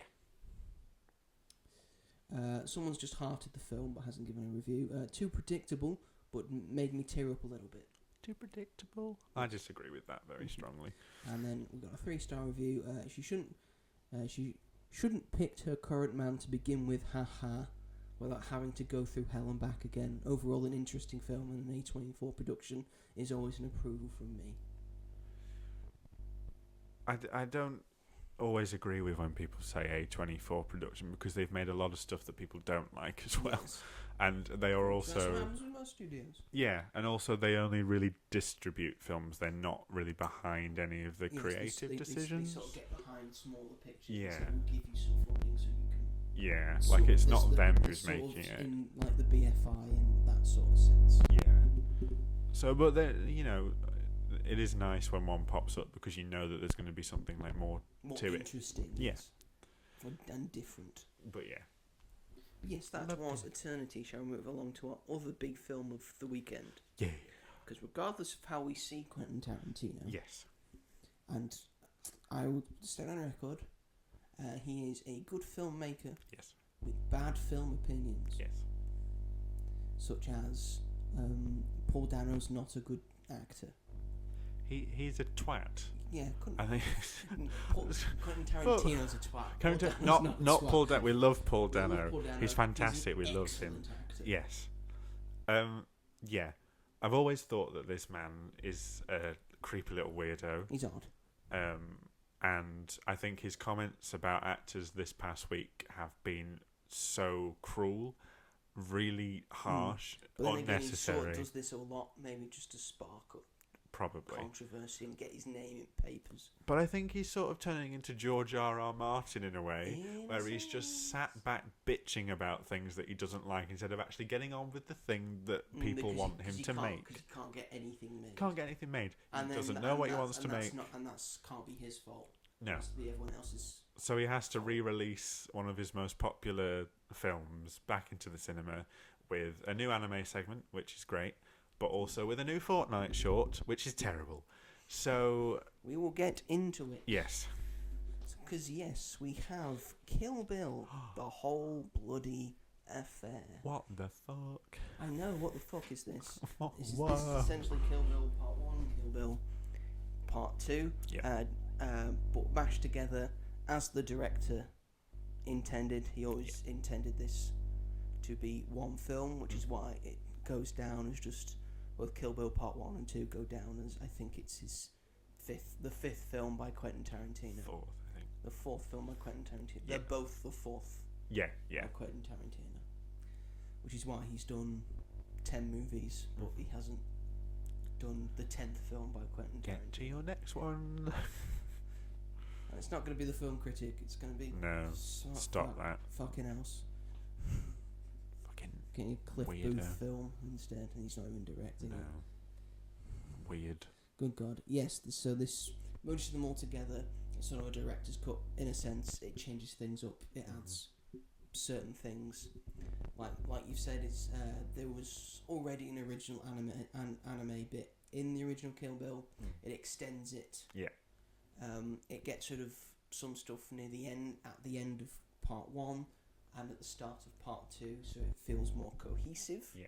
In a sense of just one big full film that goes into Part 1 and Part 2. What did you think of this? So I'd seen Part 1, but I hadn't seen Part 2. You've never seen Part 2? Never seen Part 2. So it was a big surprise to you. So it was, but it was fun doing that But you'd because seen Part 1, so you know how Part 1 ends. I had fond memories sort of the the first one. cliffhanger. Yeah, at the end. I I remember really, really liking the first one. I don't know why I never watched the second one, because I'd paid for it on Leaves you on that digital, because it was cliffhanger, on. I know, and it was years ago when I watched part one. But it was nice to have it, to see it in its entirety, in this way, the way that he'd intended it to be seen as well. And I loved it. This was one of the best cinematic experiences I've had in a while. You're there for a long while. You're there for a long while. You get an intermission. You do get an intermission, which is is great. Parts 1 and Part 2, which is nice. I was able to go out, grab a drink, come back in. Brilliant. That was nice to have. Yeah, that was great. More films need intermissions. If you want to make a 4.5 hour film, by all means, just put a fucking intermission in. Just put a 15 minute intermission in the middle, like The Brutalist did. Zack Snyder. Just Brutalist had an intermission built in. Yeah. Isn't that wonderful? That's great. Yeah. Isn't that wonderful? And this really worked for this, and it was great because me and my friend got to talk about the first one before the second one started, so that was really nice. This would have been the first time you'd seen the second one. One of my friends who I saw it with. To hear what you think about it. Yeah. So I think the first one is better. I think in my opinion, it's stronger than the second. It's got more action. It does have more action. I will say that as much as I still really liked the second one a lot, but I think there were times where I just zoned out a couple times, because there is a lot of dialogue. Like 90% dialogue is Kill Bill Volume 2. It still has action, but I think there are just times where I was just like, can we pick up the pace a little bit, just because the first one's so fast paced, so it was it was a little bit difficult to sort of calm down, because it's got such a great energy as well. It was quite difficult for times at me to be on board with its dialogue heavy moments. It's also very hard to top the fight scene between the bride and the crazy 88. That's what I wanted to talk about the most, was and that also scene. There was in the original cut, in like sort of the shadowy bit. In the original one, that's in black and white. Don't know if you remember, but this one is in full color because who gives a shit? I can be as gory as I want to be. Yeah, and it's so good. That's sort of one of Tarantino's auteur things, or the excessive gore. Yeah, which is fine. Adds to the film is what the film is about. It's very much its tone, and it's over the top, like martial arts sequences, and it's fine. Top. I like when films are over the top. It's inspired by martial arts films. Yeah, like martial arts films do the same thing. Like it's inspired by that, and it works really well. Like Crouching Tiger, Hidden Dragon, and all the stuff from the Hong Kong action from the 80s. And it pulls it off very well. But that scene with the Crazy 88 was just, I was like, I can't remember the last time like I felt like that in a cinema watching it on screen. And what me and my friend were saying to each other is like, why don't films look and feel like that anymore? I mean, I think recently, like, how full was your screening? It was pretty full. Because mine was packed to the rafters, which I love. Of people were like talking and conversing, and it was sort of quite a younger crowd. Right. Also, I think like 15, 16, 17-year-olds. How did they get in? It was an 18. It might have been 18, 19. Yeah. When you and you're in that stage where Tarantino's the best. Yeah, we have them. And I thought they were going to sort of talk all the way through, but they didn't. Everyone behaved themselves. Thank God. Watched the film. That's so weird, because I had the exact same thing. Because they just wanted to watch the film. Yeah. Thank God. And oh God, when Harvey Weinstein's name came up, they were like, "Way," and I was like, "That's not funny. That isn't. I don't care how old you are or whatever. Like, just shut up." Like, it's they have to put it in there because he did work on it, but it's not like something to joke about. I don't think it's just. And then like because it's a very sexual film. There's a lot of innuendo. There's a lot of conversation about. Like, there are scenes about rape, there are, violence against women, a lot of sexual violence. Although the only reason it isn't 18 is because of the strong bloody violence. Yeah. It's the only reason. Which is fair enough, because it is very gory. But they were like, the character of Buck, the hospital guy, and they were like laughing about it. And I'm like, I don't know how I feel about that. And that's one thing I have a problem about Quentin Tarantino. I think his tone on sexual violence against women is really weird to me, in that it's like present in like nearly all of his films, and I'm like, why? And I understand it being part of the story, because it does happen and in the world, and it's sad, but I feel like he's not doing it to raise awareness for the issue. He's doing it for different reasons, but whatever. That's not the whole film. But that's what I had a problem with, was that like that age group like finding those parts of it comedic, and I was like, for God's sake, like it is a funny. There are a lot of comedic elements in it that are genuine. So that it was just annoying that's that young crazy just slashes it and then starts spanking him. That's funny. Brilliant. And I love. This is what you get for with Yakuzas. Go home to your mother. And the guy who makes the swords, Hattori Hanzo. Yeah, like him talking to his like assistant is the funniest. But I also love how like kind he is to her, like in the middle of it. But like when we were that, I mean, like Sinners and One Battle After Another, I'd say have been the closest, really. I think from this year that have felt similar to it. Feeling. Yeah, but my friend was saying like even like the lighting, like how well lit it's incredibly well lit. Like it's insane, and just like all the cinematography, like the angles and the. How many times you could take a shot from this and have it as a screensaver because of how stunning it looks. There's so much effort and oh my God, and time taken and put into this film, and this was before I think Tarantino had gone off the rails. Yeah, I think this was when he was at his height. Oh, 100%. He had done Reservoir Dogs. He had done Pulp Fiction. He had done Jackie Brown. Yeah. And this was sort of like him riding high. Yeah, 100%. It is a work of art, and I feel like such a film bro saying it, and I hate myself for it. But I do think it's incredible. Like the whole experience of it. It's just I just can't liken it to anything else. Like it's so unique, and I don't really think a film has come close to it. And it's so unique in its tone and its style, and I just think it gets it so right so many times. I'm going to step back on unique. Okay. Because nothing about Tarantino's films are unique. Okay. Because he just steals everything. Good point. From everything else, which is fine because all art is built on something else. It's built on something else. That's fine. It's what you do with it. Yeah. That matters. That's a good point. And I think that's why Tarantino has been so successful. Is that he takes things from other films that he loves. Yeah. And says holds his hand up and says, I've stolen this from this. Right. Okay. Because I love this movie. Yeah. And he's a big fan of movies. Yeah. Definitely. His opinions on movies. It's a different conversation. Different conversation. But again, he does something different that adds to his story and his dialogue, and he's great at dialogue. Oh yeah. I would say 100%. Definitely. Like the scene at the end with her and Bill sat at the table. Which you think is like building up to be this massive action sequence, and it isn't, but that works really well. It works better for it. And I can't remember who plays Bill.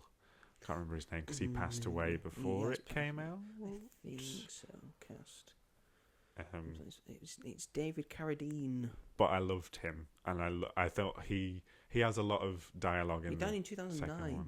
Oh right. Oh, never mind then. I don't know why I thought he died before it came out. But I think even though that it was dialogue heavy, I think he has the most of it. But I think he did a really good job of keeping me on board with it. Because sometimes I tend to drift out of films. I understand why he cast him now. He's in a lot of kung fu films. Oh, okay, I see. I know that he got done for drugs a lot. Yes, but that's fine. But he's great. I disagree with him about Superman. Why? What did he say? Do you remember that thing he said about Superman? Quentin Tarantino. No, David. Right, yeah. When he's talking about superheroes, I sort of agree with him in a sense because not about the crap comic. Because Clark Kent is the mask. Yeah. And Superman is the real person. Yeah. But the idea of its Superman mocking the human race of. Yeah, no. It's No, not. that's just so he doesn't stand out. Yeah. Really. He's not mocking them. He has such respect for Yeah, it he as loves well. the human race. Anyway, yeah, that's I didn't think of that. I was just like, oh, it's cool that they're mentioning Superman and Batman and stuff. Yes, I 100% agree with you that Volume 2 is not as good as Volume 1. Yeah. But I felt this less so with this film. Right. Because with the added thing of Volume 1 to it, and then not having the thing at the start of the bride recapping what had happened in the previous one, saying, look, all this cool shit that happened in the last one. Yeah. Like I see it in this one. Very different film. I think having it as a whole movie, I think really elevates the second part, which is sort of more contemplative. Yes, dialogue heavy, but more character driven. Yeah, that's true. In a sense, and giving the characters more agency, especially the bride, or Beatrix, as her actual name is. Beatrix, what's her? Kiddo? Beatrix Kiddo is her full government name. Government name. I do like the bit when they reveal her name and then it shows her in the classroom. They keep beeping it out for most of the film. That was a fun thing that they do. But yeah, I think it works as a full movie. I was worried it wouldn't work and would just feel too long. And it does feel long. Of course it does. The intermission helps. Yeah. But I think I see why he wanted to have this as one full thing. Yeah, 100%. But didn't really have the agency yet to just do a 4.5 hour long film. Yeah. And maybe that was for the best of... Maybe it was the nice and good idea to split these into two. Maybe that was a wise idea at the time. It would have been too much for audiences. Would have been too much for audiences at the time. This, I can fully get behind. 100%. I see the vision. Yeah. I really, really enjoyed this as a full thing. And I think... In my mind, if you want to watch Kill Bill, this is how you should watch it. Yeah, 100%. I can't see any other... Like, I don't want to go back and watch it any other way. Like, I don't want to watch them separately because of how well it goes together. And yeah, but he needs to start with the feet. I was about to mention that having seen like two films back to back in a row in one full thing, there's a lot of feet in this. Like... And in like sections where you don't really need to see her feet. Yeah. As if like when she stood looking in the mirror, like trying to find out she's pregnant. Why are you going down to the feet? There's no need. This is why I didn't give it. It's all in the face. That's all in the face. That genuinely, this is why I didn't give it 5 stars, because I think it's perverted. It's weird. It's so there's no need for it. When she breaks out of the coffin, she takes her boots off. Yeah. She's got socks on. Yeah. Oh my god. She gets out of the coffin, has no socks on. That doesn't make sense. Doesn't make sense. Why would she take her socks off? Because he's a foot pervert. Because he's got a foot fetish. Because he's weird. He's such a weird man. Again, it's fine to have a foot fetish, but don't put it in your films. Don't put it in my face. Don't be so weird about it. Like the That's wiggling... probably why you loved the start of Barbie, you prick. Yeah. Oh my god.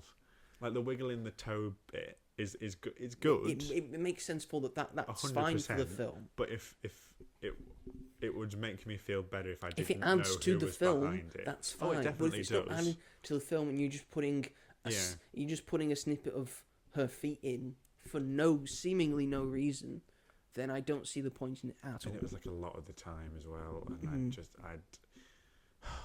weird man. He is a weird man. I don't like him. Me neither.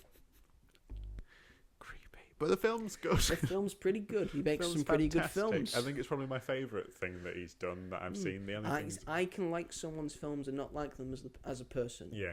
I like most Martin Scorsese films. Yeah. I do not agree with Martin Scorsese in terms of what he likes as films and what he considers to be cinema. I feel anything that is a picture that is in motion is cinema. Yes, Martin.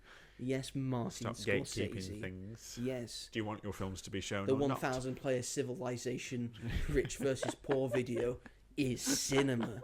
I don't care if it's on YouTube and it's based around Minecraft. That's cinema. It's cinema, Martin. I really like the films Manhattan and Annie Hall. I hate Woody Allen. Yes. Yeah. Gosh, that's another one, isn't it? That is another one. They're filled with them. I can watch a film that was produced by Harvey Weinstein. Yes, 100%. You know, As long as we're not cheering him when his name comes on the screen. Exactly. Where would you put Kill Bill in terms of Quentin Tarantino, in terms of how you'd rank them? I think it's my favourite. In terms of this version. Yeah, this version. Yeah. This version. I think Reservoir Dogs is my favourite one. Tarantino. Right. And then I would say Pulp Fiction. And then I would say this version of Kill Bill. I think seeing the full Kill Bill has really upped it up. Stunning. And then I would probably say... I think I'd probably say Inglourious Bastards and then Django Unchained. Yeah. So Inglourious Bastards used to be my favourite, but I think after seeing this, this became my favourite. And then I'd say Django Unchained after that, for me. I'm not I like Reservoir Dogs and Pulp Fiction, but I'm not a fan of gangster films. You're not a big fan of gangster films. Pulp Fiction's not a gangster film. It's not, but I don't really like any of the characters in it. It's more sort of an anthology thing, and then doing something different with, editing and stuff. And I respect narrative. Pulp Fiction, and I understand that it is a good piece of filmmaking, but I don't think I like it very much. But you haven't really seen it. I have seen it. Have you seen it? I've got it on DVD. Wow. I have seen Pulp Fiction. Don't worry. Pulp Fiction scarred me when I was a child. Why would you watch it when you were a child? I was 12. I was going into that sort of era of Films. being a man, or being a little teenage boy who only has one thing on his mind. Yeah. So this little boy was going through his parents' DVD collection to see what we had. He saw that it was an 18, and he looked on the back and to see why it was an 18, and he saw the word sex, and he thought, "Yeah, I'm gonna get something out of this." DVD player. If you have watched Pulp Fiction, you'll know that the sex that is in Pulp Fiction is, well, could scar a 12-year-old boy. Oh my god, yeah. Well, at the start of it, with Sam Jackson. See, I think that's also what puts it. I rewatched it when I was older, and I thought it was excellent. So. Yeah. And again, I just have a problem with how he goes about, particularly like rape. Sorry, trigger warning, especially in that film, and what happens to that character. I'm like, why? Why is this here? And the way he puts himself into his films, and how he just says discriminatory things in every role he puts himself in. I'm like, thank God he wasn't in this one, because I'd hate to think what he'd play in this. But when I see him in his films, I'm like, oh, go away. Like, you're great behind the camera, but in front of it, why are you writing yourself into this film as someone that's just saying the N-word in every sentence? I don't get it. Or gets to drink champagne off Selma Hayek's feet. Yeah. Like, come on.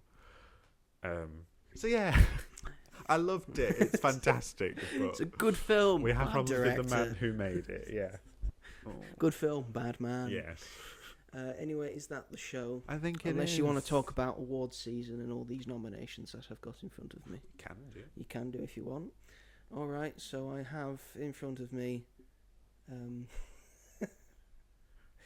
No, it's not. Come on. Behave, phone. Behave. Phone. It's fine. I have in front of me the list of Critics' Choice Awards and the Golden Globes. I will not go through all of them. I'll just say for Critics' Choice Awards, Best Picture nominations have gone to Begonia, One Battle After Another, Frankenstein, Sentimental Value, Hamnet, Sinners, J. Kelly, Train Dreams, Marty Supreme, and Wicked for Good. Best Actor is Timothy Chalamet, Ethan Hawke, DiCaprio, Michael B. Jordan, Joel Edgerton, and Wagner Moura. That's for The Secret Agent. Best Actress, Jessie Buckley, Renee Rentsieve, Rose Byrne, Amanda Seyfried, Chase Infinity, and Emma Stone. What you just saying? Thought you looking at that like that for? Because Cynthia Erivo isn't nominated. Okay. Don't think she deserved to be nominated. From those 6. Yeah, but she was nominated last year, and Ariana Grande is nominated this year. She's the lead of the film. Best Supporting Actor, This is Critics' Choice Awards, by the way. I know it's Critics' Choice, which means it should be even more lenient. Benicio del Toro, Sean Penn, Jacob Elordi, Adam Sandler, Paul Mescal, Stellan Skarsgård. That's the best supporting actor. Supporting actress, Elle Fanning, Amy Madigan, Ariana Grande, Wunmi Musako, Inga Lubstotter Liesas, from Sentimental Value, and Tiana Taylor. I'm just going to do the big major ones. And the Golden Globes. Best Drama Picture, Frankenstein, The Secret Agent, Hamnet, Sentimental Value, It Was Just an Accident, and Sinners. For musical or comedy, Blue Moon, No Other Choice, Begonia, Nouvelle Vague, Marty Supreme, One Battle After Another. Why is One Battle After Another in that category? Is it comedy? I don't think it's a musical. No, it's definitely not a None of those are a musical, really. But I wouldn't put One Battle After Another in that category. I really wouldn't. It's got funny moments in it. It's not comedy. Jesus It's Christ. like when they nominated The Tourist for a comedy, when Bridesmaids had come out that year and wasn't nominated. Who's making these decisions? Animated feature film, Arco, K-pop Demon Hunters, Demon Slayer, Little Amelie, or the character of Rain, Elio and Zootopia 2. I wonder who's going to win. K-pop Demon Hunter. But you've got all the like artsy anime ones as well. Like nowadays, they're very less mainstream. But again, Golden Globes. Yeah, good point. It'll be K-pop Demon Hunters. Cinematic and box office achievement. Nominated is Avatar: Fire and Ash, which hasn't come out yet. LOL. And hasn't had a cinematic or box office achievement yet, but is still nominated. I hope it bombs now. Wouldn't that be And the something? winner Sinners, F1, did very well. Weapons, K-pop Demon Hunters. Went straight to Netflix. Did quite well in that weekend, you would say. Wicked for Good. In its opening. Mission Impossible: The Final Reckoning. Did it do that well? No, it didn't. No, Office-wise? it didn't. Cinematic achievement, I think maybe. it got less than Cinematic achievement. And so. Zootopia 2. They're going off box office. Zootopia 2. Or Sinners, based on its... You can't put box office and cinematic achievement in the same category. That doesn't make sense. It's either one or the other. It can be both. But there Apparently, isn't. according to this, it's both. Despite the fact Avatar: Fire and Ash hasn't come out yet, made no money yet. Jeez. Think, oh no, that'll make money. Yeah. We'll just preempt it. Best actor in a drama: Joel Edgerton, Michael B. Jordan, Oscar Isaac, Wagner Moura, Dwayne Johnson, his first nomination, That is thrilled. and Jeremy Allen White. Best actress in a drama: Jessie Buckley, Julia Roberts, Jennifer Lawrence, Tessa Thompson, Renette Rensive, and Eva Victor. That's nice for Tessa Thompson. It is nice for Tessa Is that Thompson. for Hedda? It is for Hedda. Oh, lovely. Best actor in a musical or comedy: Timothée Chalamet, Ethan Hawke, George Clooney, Lee Byung-hun for no other choice, Leonardo DiCaprio, Jesse Plemons. Because apparently Begonia is a comedy Oh my god. or a musical. Best actress in musical or comedy: Rose Byrne, Chase Infinity, Cynthia Erivo, Thank you. Amanda Seyfried, Kate Hudson, Emma Stone. That's a nice Best supporting actor: Benicio del Toro, Sean Penn, Jacob Elordi, Adam Sandler, Paul Mescal, Stellan Skarsgård. Jacob Elordi for me in the corner. Okay, for you. Best supporting actress: Emily Blunt, Inge Lubstotter Liasas. I'm still butchering that. Elle Fanning, Amy Madigan. It's for Weapons. What was Elle Fanning? Sentimental Value. Oh. It's not for Predator. I was actually going to say. I was like, oh wow, okay. Ariana Grande and Tiana Taylor. Thanks. Best director is Paul Thomas Anderson, Jafar Panay for It Was Just an Accident, Ryan Coogler, Joachim Trier for Sentimental Value, Guillermo del Toro and Chloe Zhao. I'm all right with these. I'm this all right year, with those. Really. I'm all right with those nominations. Usually we're like, Oh, you have missed this, and Ya bastards! Ya pan pot! I like the weapons is in there. That's Yes, fun. it's very nice. Very nice. Anyway, is that the show? That's the show. We'll go through these afterwards. I'll ask you who you want to win. Yes, that is the show. Thank you everyone for watching and listening. This has been quite a long one, I feel. It has. We've had a lot of stuff to talk about. We have, yeah. Mm. Usually we do it's like an hour and a half. Usually, Mhm. but I thought this episode might be a bit longer. And we should never let you forget. Fuck Warner Brothers. Fuck Yeah, Netflix. yeah. Fuck Paramount. Yeah. If you are listening to this on the YouTubes or watching this on the YouTubes, feel free to like this video and subscribe to As Yet Untitled, and then push the bell notification so you never miss an episode of this podcast or of any of the other podcasts that we do, or of any of my film reviews that I do that are available on the YouTube Shorts bit of the channel. I have reviews out for eternity if you want to have a look at that, as well as Jay Kelly as well. If they want to listen to this on a podcast catcher of choice, Robert, where can they find it? Spotify, Yes. Apple Music, Mm-hmm. no Apple Podcasts, There we go. Amazon Music, Sony Podcasts, and wherever else you may get your podcasts.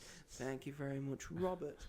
We are. If you want to get into contact with the show, we are available on Letterboxd and Instagram. On Letterboxd, I am Ginge101. And I'm Rob on Film. On Instagram, I am the Mighty Joe 888. And I'm Rob G. Hall. Feel free to get in contact with us if you want to ask a question, want us to cover a thing for a topic, whether you like a thing, dislike a thing. Please let us know, and we will get back to you on this podcast probably. Pretty please. Won't you ever feel like I'm fucking perfect? Music. Bit of Pink for you, huh? Yeah. Bit of Pink for you there. Love. Next week, Hey that's Bale. just it. We've got Passers-by. Ellen McKay coming out, Yeah, and which Eleanor the Great. Ellen McKay's not supposed to be very good. The Simpsons have been promoting it, weirdly. There's like a little short of Marge and Lisa coming out of the cinema being like, that was the best film ever. Oh, good. Well, if Marge likes it, then I'm all for it. But Mhm. anything And you know, else? Eleanor the Great, it's the directorial debut of Scarlett Johansson. Oh yeah. June that's Squibb, that one. So I'm gonna try and find a screening for that. Silent Night, Deadly Night. That's also coming out. A horror Christmas. I'm film. alright. You know what? I'm alright. Fackham Hall as well. Downton Abbey You know what? spoof. I'm alright. Film. Oh, that's the one with Jimmy Carr in it. Isn't Yeah. it? Okay. Maybe. I don't know. If you're really desperate If I'm to see desperate for something. something to watch. But yes, that is the show. We'll Sure. try and figure something else out probably next week. Yeah. Maybe a Christmas theme thing. You never know. Jingle my Maybe bells. another podcast episode. What Maybe the hell? another show Really? might be being recorded. You never know. Dun dun dun. Anyway, thanks for watching and listening, everyone. We very much appreciate it. And we will see you all in the next one. So long, kittens. What? I don't know. Yeah. Why? That's just. I think that's just signalling out like a big branch of people who could listen to us. Or like the dogs. Or the puppies.